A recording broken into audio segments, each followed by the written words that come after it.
what happens when you have pain? Because if you don't have power, you can't do much with this. See, if I had gone to the doctor some 2 years ago, my cancer would be stage 1, maybe stage 2. I would still have power to get rid of this disease. But when you wait and wait and wait and wait and you dismiss it, and you look the other way, and you assume that, no, you're exempt, this is not going to happen to you, then you get to a place where you say, oh, I have pain, and I no longer have any power to take care of it. Okay? So remember, the moment you have pain, you say, okay, what sort of power do I have?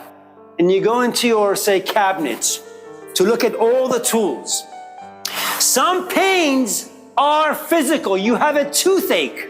That physical pain will create certain feelings and emotions that you won't like. You won't be able to sleep. You'll get up exhausted. You're irritable. No one can talk to you. So remember, physical pain can create negative emotions. There are some pains that are not physical. They are emotional. So this begins with a feeling. This begins with a feeling.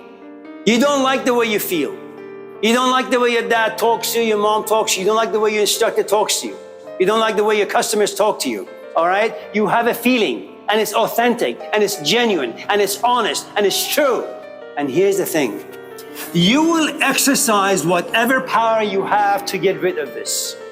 That's why I keep telling you guys, from an immigrant perspective, you are young, you are dreamers. You assume that you're going to be 20 for the rest of your life. That's not the case. Soon you'll be 35, 40.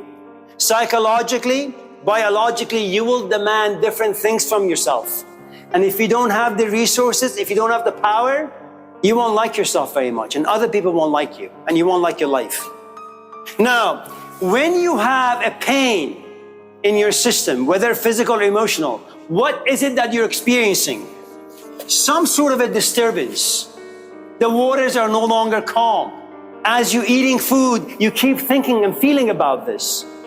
So remember, none of us in this class enjoy being disturbed. So when someone asks, can we get rid of trauma? The answer is yes. But do you have the tools to live, to be intimate with pain? And for most of us, the answer is heck no. Now, what is it that you do when you have a feeling that's negative? You try to exercise power to overcome it, okay? At first, when there is this thing called disturbance, you get a little confused. Why the hell is this happening?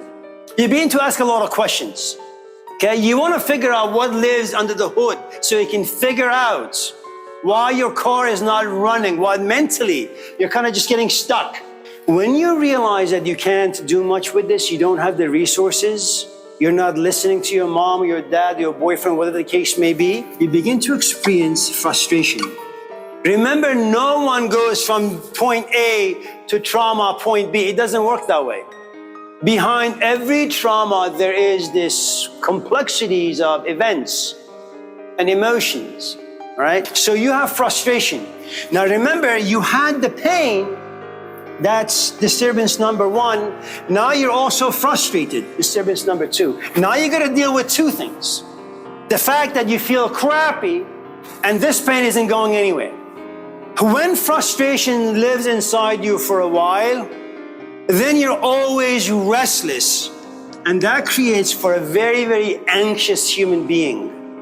So now you got issue number 3. Now for those of you who want to overcome this, you got to backtrack all of that. So you have the pain, plus the frustration, plus the anxiety. And now what you have is upset. Remember, as this continues, snowballs, you begin to have less and less and less power. Which means the following. People will be able to poke at you at all times. You'll explode all the time.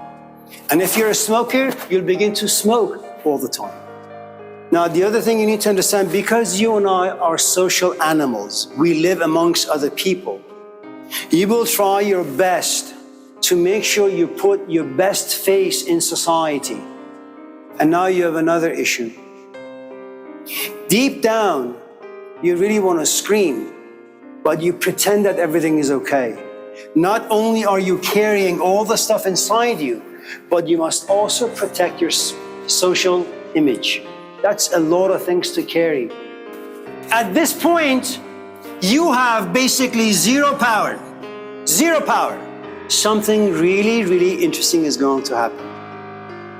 You're going to feel a little sad because there isn't much you can do with any of this.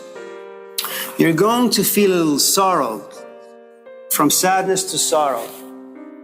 You're going to feel a little helpless. You're going to feel a little despair.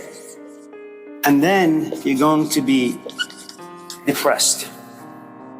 Okay? While you are depressed, if you have kind of been socialized relatively well, this depression goes all the way to here, to you being upset, and it creates rage. And you want to get into a fight with someone, man. You're just angry as hell. And this is the reason why anger is so important, because it gives you power, the illusion that you have power over all of this. Go back to the story of Mike Tyson.